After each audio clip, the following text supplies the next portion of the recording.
আর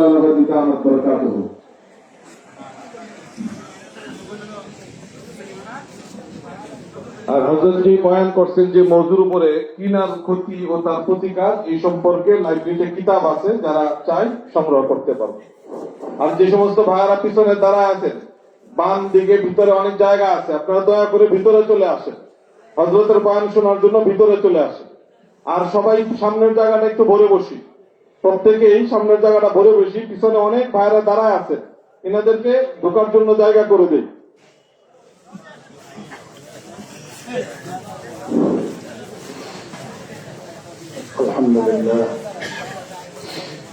الحمد لله نحمده ونستعينه ونستغفره ونؤمن به ونتوكل عليه ونعوذ بالله من شرور أنفسنا ومن سيئات أعمالنا من يهده الله فلا مضل له ومن يضلله فلا هادي له ونشهد أن لا إله إلا الله ونشهد أن سيدنا ومولانا محمدا عبده ورسوله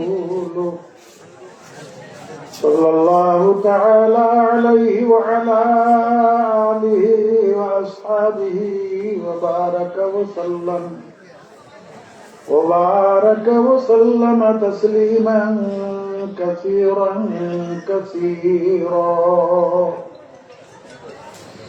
أما بعد فأعوذ بالله من الشيطان الرجيم بسم الله الرحمن الرحيم يا أيها الذين آمنوا اتقوا الله وكونوا مع الصادقين وقال النبي صلى الله عليه وسلم المرء مع من أحب آمنت بالله صدق الله مولانا العظيم وصدق رسوله النبي الكريم ونحن على ذلك من الشاهدين والشاكرين والحمد لله رب العالمين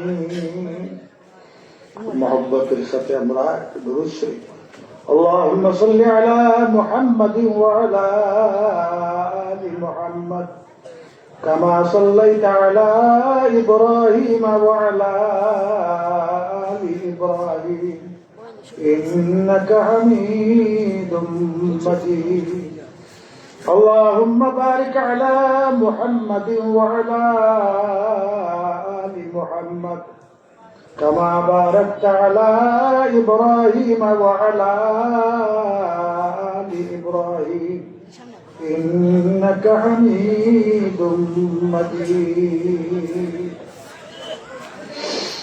الحمد لله আল্লাহ রাব্বুল আলামিনের অগণিত অসংখ্য শুকর যে পরওয়ারদিগারে আলম তার কিছু বান্দাদেরকে প্রকৃত মানুষ হওয়ার জন্য, আল্লাহওয়ালা হওয়ার জন্য এক আল্লাহওয়ালার সান্নিধ্যে আসার তৌফিক দান করছে। আর কথাগুলি বলবো মাফিয়া, সময় আমি আমার কম আর স্বাস্থ্য খুবই খারাপ এবং হার্টের সমস্যা, আরো অনেক সমস্যা। ডাক্তার লেখে দিয়েছে বিশ্রাম, কিন্তু বিশ্রাম নসিব হইতেছে না। ডেইলি 2-4-5টা প্রোগ্রাম করতে হচ্ছে। মানুষ দুই প্রকারের, এক দল হইল আকৃতির মানুষ আর আরেক দল হইল প্রকৃত মানুষ। আবু জাহাল, উতবা, শয়বা, উমাইয়া ইবনে খালদ এরাও মানুষ ছিল। আর আবু বকর রাদিয়াল্লাহু তাআলা, ওসমান, আলী রাদিয়াল্লাহু তাআলা পুনরাও মানুষ। কিন্তু আবু জাহেল গংরা হইল আকৃতির মানুষ। আল্লাহর ভাষায় এরা মানুষ নাই, ইতর প্রাণী নাই, এর থেকে আরো নিকৃষ্ট। কোরআনে পাকে আল্লাহ তাআলা ফরমান উলাইকা কাল আনআমি বাল হুম আযাল। এরা চতুষ্পদ জন্তুর মতো, বলেন না, এর চেয়ে আরো নিকৃষ্ট। কেন? চতুষ্পদ জন্তু মালিক চিনে না চিনে না? আপনার বাড়ির গরু মালিক চিনে না চিনে না? আমার বাড়ির একটা মজার ঘটনা বলি। আমরা একবার আমাদের থানা সদরে কোন এক কাজে আমরা সবাই গিয়েছিলাম। যে বাড়িতে গরু বাঁধিয়ে রাখা, আমার আম্মাজান চিন্তা করলেন যে এরা তো সারাদিন থেকে খাওয়ান টাউন নাই, আশপাশের জায়গা জমির আমরা আশ্বিন না কার্তিক মাসের দিন ছিল, খাইতে আমরা দানও খাই, গরু ছাড়িয়ে দিচ্ছে। আশ্চর্যের ব্যাপার হইল, এই গরু করছে কি, আইল আছে না বড় আইল, তুতা দিয়া দান সরাইয়া সরাইয়া আইলের গাছ খাইয়া বাড়িতে দান খায়। বাস্তব ঘটনা বললো, আমাদের নিজের ঘটনা। তাহলে জীব জন্তু মালিক চিনে না চিনে না? আবু জেহেল, উতবা, শয়বা এরা কি মালিক চিনছে? চিনে না। তো এই জন্য আল্লাহ বলছেন বালহুম আবাল, চতুষ্পদ জন্তু নয়, এর চেয়ে আরো নিকৃষ্ট। এরা যে পরিবেশের মানুষ ছিল, ওই পরিবেশের মানুষই ছিলেন হযরতে সিদ্দিক আকবর, উমরে ফারুক, আলী এবং উসমান রাদিয়াল্লাহু তাআলা। কিন্তু আল্লাহ তাআলা যখন ওনাদেরকে তৌফিক দিলেন আর রাসূলুল্লাহ সাল্লাল্লাহু আলাইহি ওয়াসাল্লামের সান্নিধ্য তারা গ্রহণ করলেন, এই সান্নিধ্য গ্রহণ করার কারণে আল্লাহ পাক রব্বুল আলামিন তাদেরকে এমন পর্যায়ে নিয়ে গেলেন যে আসমানের নিচে আর জমিনের উপরে তাদের চেয়ে ভালো মানুষ আর নাই। আম্বিয়া আলাইহিস সালামের পরেই হলো তাদের স্থান। হযরতে সাহাবায়ে কেরামের মধ্যে একজন হইলেন হযরতে বিলাল রাদিয়াল্লাহু তাআলা। ইনি আপনারা যারা হজে গেছেন, বিশ্ব ইজতেমায় গেছেন, আবিসিনিয়ার কালো মানুষগুলি দেখছেন, উনিও এই ধরনেরই কালো মানুষ ছিলেন। কিন্তু রাসূলুল্লাহ সাল্লাল্লাহু আলাইহি ওয়াসাল্লামের সান্নিধ্যে আসার ফলে, ইসলাম গ্রহণ করার ফলে ওনার মর্যাদাটা কি হয়েছে? রাসূলুল্লাহ সাল্লাল্লাহু আলাইহি ওয়াসাল্লাম তার মসজিদে নববীর মুয়াজ্জিন বানাইছেন ওনাকে। মক্কা বিজয়ের দিন আল্লাহর রাসূল বলছেন, তুমি বাইতুল্লাহর ছাদে উঠে কি করো? আযান দাও। আর মাওলানা তকি উসমানী দামাত বারাকাতুহু লেখছেন, বিলালের আযান শেষ হয় নাই, জান্নাতে গিয়ে উনি আযান দিবেন। শুধু তাই নয়, হাদিস শরীফে আছে হুজুর আকরাম সাল্লাল্লাহু আলাইহি ওয়াসাল্লাম যখন মেরাজে তশরিফ নিলেন, জান্নাত ও জাহান্নাম পরিদর্শন করলেন, জান্নাতে তারও আরো আগে আগে কারো পদচারণা অনুভব করলেন যে তো বিলালের পদচারণা। তো উনি তো একজন মাটির মানুষ ছিলেন, আর আকৃতিতে দুনিয়ার মাঝে সবচেয়ে কালো মানুষ ছিলেন। কিন্তু আল্লাহ রসুলের সান্নিধ্য গ্রহণ করার কারণে আল্লাহ পাক রব্বুল আলামিন তাকে এই মর্যাদা দান করছেন। তা আপনাদের সৌভাগ্য, যে সময় লাখো লাখো মানুষ তারা নিজেদেরকে রোগী মনে করে না, বিদায় কোনো আধ্যাত্মিক চিকিৎসকের শরণাপন্ন হয় না। আপনারা নিজেদেরকে রোগী মনে করেছেন, আর এক আল্লাহওয়ালার সান্নিধ্যে আপনারা এসেছেন। এখন সাহাবায়ে কেরাম যেমন রাসূলুল্লাহর সান্নিধ্যে আসার কারণে, আউলিয়ায়ে কেরাম যখন তাদের কোনো এক শায়েখের সান্নিধ্যে আসার কারণে চমকে গেছেন, আল্লাহ তাআলা আপনাদেরকে চমকে। কিন্তু একটা শর্ত আছে, আমি কয়েক মিনিট কথা বলবো, স্বাস্থ্যগত ভাবেও আবার যাইতে হবে আমার আর এক জায়গায়।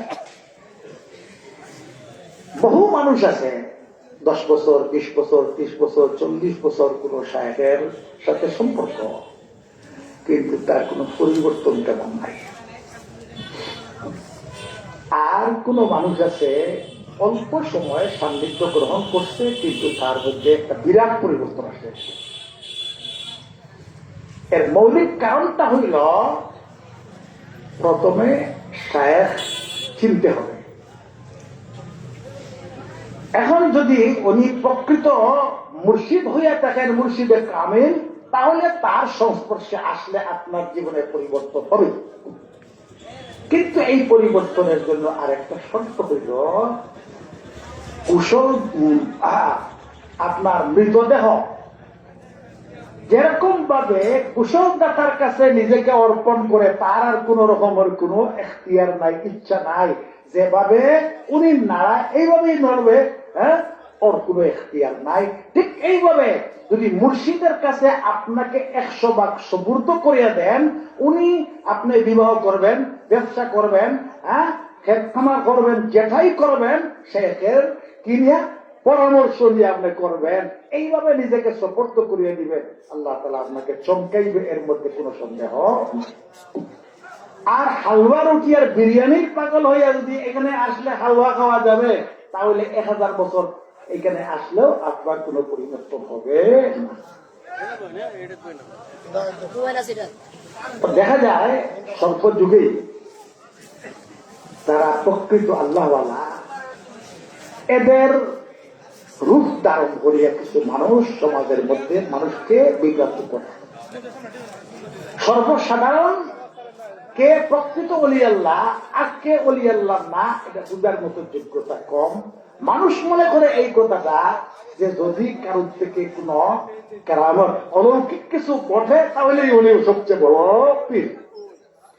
আর এই সুযোগে অনেক বন্ডরা মানুষকে গুমরা করতেছে, ইমান হারা করতেছে। কেমনে? যে তারা কিছু সাধনা করে, এই সাধনার দ্বারা তারা কিছু চমক সৃষ্টি করে, অস্বাভাবিক কিছু ঘটায়, এইটা দেখিয়ে মানুষ মনে করে যে এই হলো সবচেয়ে বড় পীর। খালি আজকের এই মাহফিলে আপনারা খুব ভালো করে জানতে হবে, প্রকৃত ওলি আল্লাহ হওয়ার জন্য কেরামত শর্ত নয়, অলৌকিক কোন কিছু ঘটানোর এটা শর্ত নয়। সুন্নতের পাবন হওয়া, নিজের জীবনকে একবারে সুন্নতের প্রতি উৎসর্গ করিয়ে দেওয়া, শরীয়তের পাবন হওয়া, এটাই হইল ওলি আল্লাহ হওয়ার নিদর্শন। এখন যদি আপনি আপনার নিজেকে গঠন করতে চান, তাহলে এমন শায়খি তালাশ করতে হবে যার মধ্যে সুন্নতের পাবন্দি আছে, শরীয়তের পাবন্দি আছে, দুনিয়ার প্রতি তার কোন রকমের কোন লোভ লালসা নাই। যদি এরকম শেখ নির্বাচন করতে পারেন, আর আগে যে কথাটা বলছিলাম যে গোসলদাতার কাছে মৃতদেহ যেভাবে তারা পেশ করে এইভাবে আপনি পেশ করতে পারেন, ইনশাল্লাহ বেশি দিন লাগবে না, আপনার মধ্যে একটা পরিবর্তন এসে যাবে। সহবতে সালেহ তুরা সালেহ কুনাত, সহবতে সালেহ তুরা সালেহ কুনাত। নেক মানুষ, আল্লাহওয়ালা মানুষ, ভালো মানুষের সান্নিধ্য মানুষকে ভালো বানায়, আর খারাপ মানুষের সান্নিধ্য মানুষকে খারাপ বানায়। এটা শুধু মানুষের মধ্যে সীমাবদ্ধ নয়, জড় পদার্থের মধ্যেও আছে, আর অন্যান্য জিনিসের মধ্যেও আছে। মনে করেন যখন প্রচন্ড গরম, কোন একটা ঘরের মধ্যে এক চাক্কা বরফ আনিয়া যদি এইখানে রাখিয়া দেওয়া হয়, তাহলে ঘরটা ঠান্ডা হবে কি হবে না? কি বলেন, হবে না? হয়। এত কোনো বক্তৃতা দিল না, কোনো কথা বলল না, কিন্তু এরপরে হইল কেন? যে বরফ হইল ঠান্ডা, তার খাসিয়ত হইল তার কাছে যে আসবে সেও ঠান্ডা হবে। তো যারা প্রকৃত আল্লাহওয়ালা, যেহেতু আল্লাহর সঙ্গে তার সম্পর্ক, সুতরাং ওনার সংস্পর্শে যারা আসবে, যারা শর্ত মোতাবেক এখানে সান্নিধ্য গ্রহণ করবে, তারাও আল্লাহওয়ালা হয়ে যাবে। আমি কথা লম্বা করতে পারবো না। কোরআনে পাকের আয়াত তেলাওয়াত করেছি। আল্লাহ তাআলা ফরমান, ইয়া আইয়ুহাল্লাযীনা আমানুত্তাকুল্লাহা ওয়া কুনু মা'আস সাদিকিন। হে ঈমানদারগণ, তোমরা তাকওয়ার গুণে গুণান্বিত হও। তাকওয়া কারে কয়? তাকওয়া কিভাবে অর্জন করতে হয়, লম্বা আলোচনা, আমি সেটি দেখতে পারবো না। ওয়া কুনু মা'আস সাদিকিন, আর তোমরা সত্যবাদী আহদুল্লাহ আল্লাহওয়ালাদের সান্নিধ্য গ্রহণ করো। এটা নির্দেশ কার? আল্লাহ তাআলা। এখন যদি আপনি আমি প্রকৃত মানুষ হতে চাই, প্রকৃত আল্লাহওয়ালা হতে চাই, খোদাভীরু হতে চাই, তাহলে আল্লাহওয়ালাদের সান্নিধ্য গ্রহণ করার কোনো বিকল্প নাই। আপনি অনেক লেখাপড়া করতে পারেন, অনেক জ্ঞান অর্জন করতে পারেন, যতই জ্ঞান অর্জন করুন না কেন, মানবতা আপনার মধ্যে আসবে না কোন আল্লাহওয়ালার সান্নিধ্য ছাড়া। বরং আল্লাহওয়ালার সান্নিধ্য ছাড়া শুধু শুধু জ্ঞান আহরণ করা অনেক সময় আপনার জন্য ধ্বংসাত্মক ব্যাপার হয়। তা আপনি যতই জ্ঞান আহরণ করবেন ততই আপনার মধ্যে আসবে অহমিকা, অহংকার আসবে। আর আল্লাহ হাবিব ফরমাইছেন, সরিষার দানা পরিমাণ অহংকার যার মধ্যে আছে সে জান্নাতে প্রবেশ করতে পারবে। এখন আপনাকে মিটানোর ব্যবস্থাই হইল কার কাছে যাওয়া? আল্লাহওয়ালাদের কাছে যাওয়া। তো আল্লাহওয়ালাদের কাছে গেলে আপনার রূপটা উনি ধরতে পারবেন, আপনার মধ্যে কি আছে, আর এমন ব্যবস্থা নেবেন যে ব্যবস্থার কারণে আপনার অন্তরটা চলচলে পরিষ্কার হয়ে যাবে, আল্লাহর নূরের তজল্লি হবে, আপনি আল্লাহওয়ালা হয়ে যাবেন। তা আমার কথা এইখানেই শেষ। একখানা হাদিস আমি পাঠ করেছি, রাসূলুল্লাহ সাল্লাল্লাহু আলাইহি ওয়াসাল্লাম ফরমান, আল মারউ মা'a মান আহাব্বা। তাহলে এটা একটা সাংঘাতিক গুরুত্বপূর্ণ বিষয় যে যে যাকে ভালোবাসে তার সঙ্গেই তার হাসর হবে। কারণ আপনি যদি একজন আল্লাহওয়ালাকে আল্লাহর ওয়াস্তে মহব্বত করেন, দুনিয়ার কোনো স্বার্থ নাই, দুনিয়ার কোনো স্বার্থ নাই, শুধু শুধু আল্লাহকে রাজি খুশি করার জন্য আল্লাহর ওয়াস্তে আপনি মহব্বত করেন, তাহলে বোঝা গেল ইমানের সাথে দুনিয়ার থেকে আপনি বিদায় নিতে পারেন। কেন?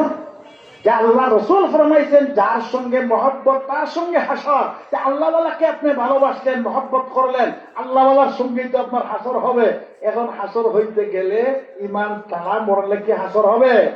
তাহলে বোঝা গেল এই হাদিস শরীফের মধ্যে জান্নাতে ইমানের সাথে মৃত্যুর জামানত আছে। তা আমি আশা করব আপনারা যারা এখানে আসছেন, প্রথমতই আপনার নিয়তটা যাচাই করতে হবে, কেন আসলাম।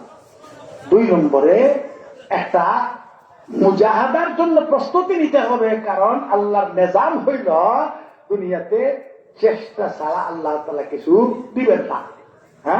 যে পরিমাণ যে চেষ্টা করবে ফলাফল এই পরিমাণ পাবে। এখন আপনার চোখ কন্ট্রোল করতে গেলে, জিহ্বা কন্ট্রোল করতে গেলে, দিল ও দিমাগ কন্ট্রোল করতে গেলে আপনাকে অনেক বড় মুজাহাদা করতে হবে। এই মুজাহাদার যদি প্রস্তুতি নিয়ে যান আর বাড়িতে যতদিন থাকবেন এতদিন পর্যন্ত যদি এই মুজাহাদার জিন্দেগি আপনি কাটান, মন চাইতেছে পরনারী দেখা দেখবো না, মন চাইতেছে গান শোনা শুনবো না, মন চাইতেছে অন্যের সমালোচনা করা এটা আমি করবো না, কারণ এইগুলি হলো নাফরমানি। আর নাফরমানি মাসিয়াত আর ওয়ালায়াত কখনো একত্র হইতে পারে না। সুতরাং এই অঙ্গীকার করে যদি এইখান থেকে আপনারা যান, এখানে আসা বসা শোনা এটা আপনাদের জন্য মঙ্গলজনক হবে, এটা আপনার সফলতা দেখিয়ে আনবে। আসলাম, দেখলাম, শুনলাম, চলে গেলাম, যে আমার ভবিষ্যৎ গঠন করার মতো এরকম কোন পরিকল্পনা নাই, কোন অঙ্গীকারও নাই, তাহলে এই এতটুকুই, এর বাইরে আপনি কিছু পাবেন না। আমি দোয়া করি আর দোয়া চাই। ওয়া আখিরু দাওয়ানা আলহামদুলিল্লাহি রাব্বিল আলামিন, ওয়াসসালাতু ওয়াসসালামু আলা সাইয়্যিদিল আমবিয়া ওয়াল মুরসালিন ওয়া আলা আলিহি ওয়া সাহবিহি আজমাইন। আসসালামু আলাইকুম ওয়া রাহমাতুল্লাহি ওয়া বারাকাতুহু।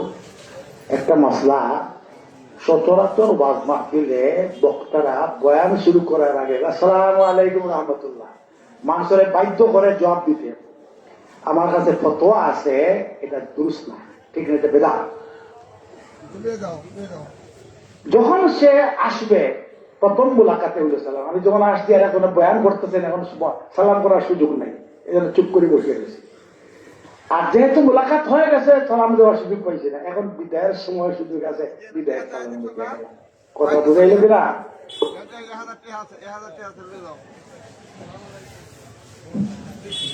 আলহামদুলিল্লাহ, হুজুর অত্যন্ত অল্প সময়ে অনেক গুরুত্বপূর্ণ নসিহত করছেন।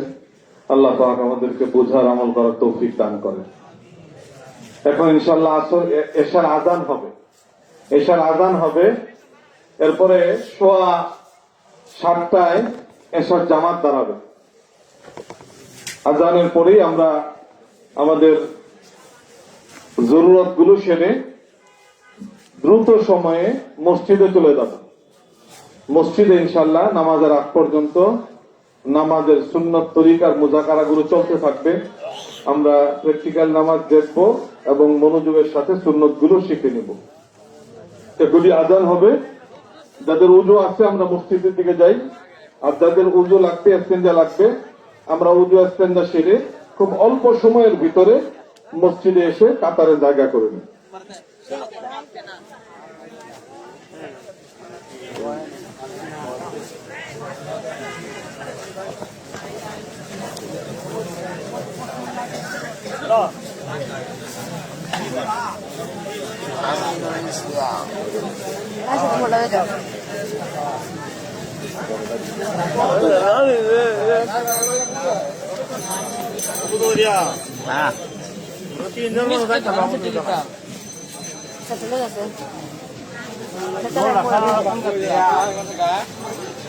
একটা এলান শুনি,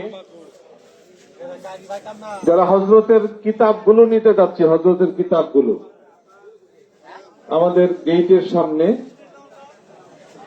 প্যান্ডেলে ঢোকার ডান পাশে স্টল আছে, এই স্টলের মধ্যে হজরতের কিতাবগুলো রাখা আছে। আমরা এখান থেকে হজরতের কিতাব নিতে পারবো। মহিলা মাদ্রাসার সামনে সেখানেও কিতাবের একটা স্টল আছে, সেখান থেকেও আমরা কিতাব সংগ্রহ করতে পারবো। আর উজু ইস্তেঞ্জার জন্য মাদ্রাসার দক্ষিণ পাশে টয়লেট আছে, সেখানে আমরা জরুরত থাকতে পারবো। আর একটু সামনে পুকুর আছে, প্রয়োজনে পুকুরেও আমরা উজু করতে পারবো, ব্যবস্থা করা আছে। এবং পুকুরের পাশে টয়লেট করা আছে, সাময়িক টয়লেট তৈরি আছে সেখানে, ওইখানেও আমরা আমাদের জরুরত গুলো সারতে পারবো। আর যারা বিভিন্ন এলাকা থেকে ইস্তেজামিয়ার জন্য টাকা পয়সা নিয়ে আসছে, বাইতুল মাল দিয়ে আসছে, বাইতুল মাল জমা করবো, ওই সমস্ত ভাড়া মাদ্রাসার জামিয়া সিদ্দিকের অফিস রুম, সেখানে মাওলানা আখতার সাহেব আছেন। এবং দোকান মাদ্রাসার দক্ষিণ পাশে, দোকানের পাশে যে শেড আছে সেখানে মাওলানা ওসমান সাহেব এবং আপনার কামরুল রহমান সাহেব, আপনার জমির সাহেব, ওনারা সেখানে বসা আছেন। আমরা সেখানে তাদের মালগুলো জমা করি।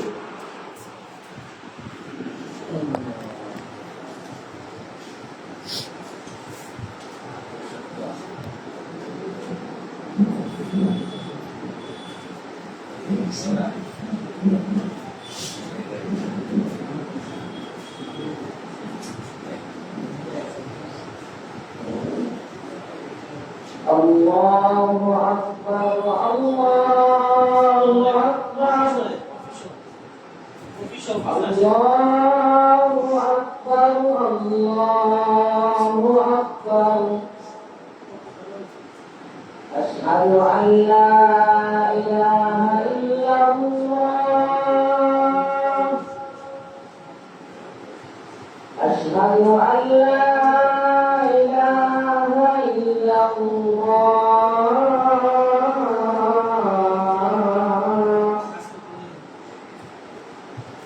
أشهد أن محمدا رسول الله.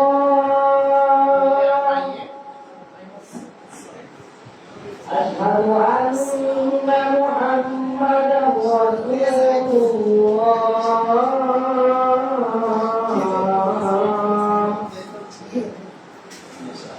حي على الصلاة،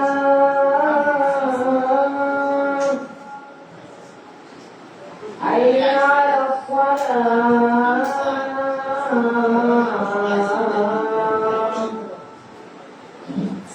حي على الفلاح،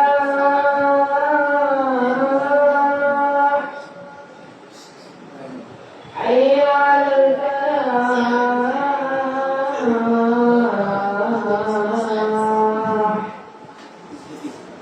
الله أكبر، الله أكبر،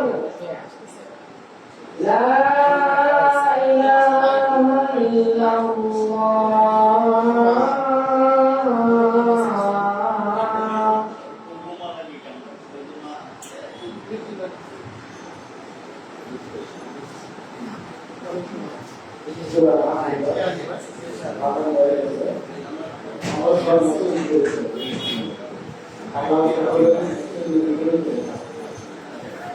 সময় অপরচুনিটি কাছে রাখছি আমাদের সমাজের প্রতিষ্ঠিত না আমরা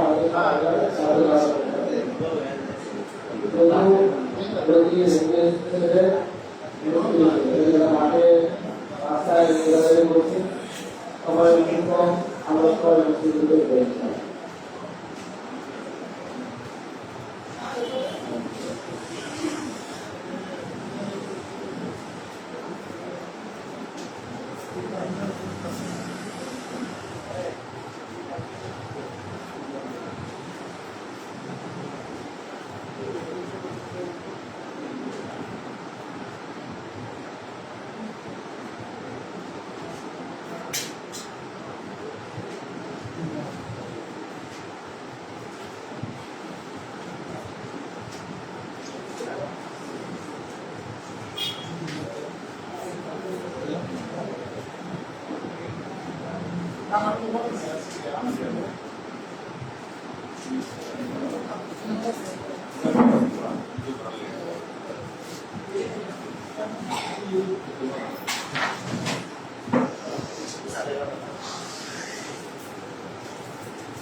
Thank you.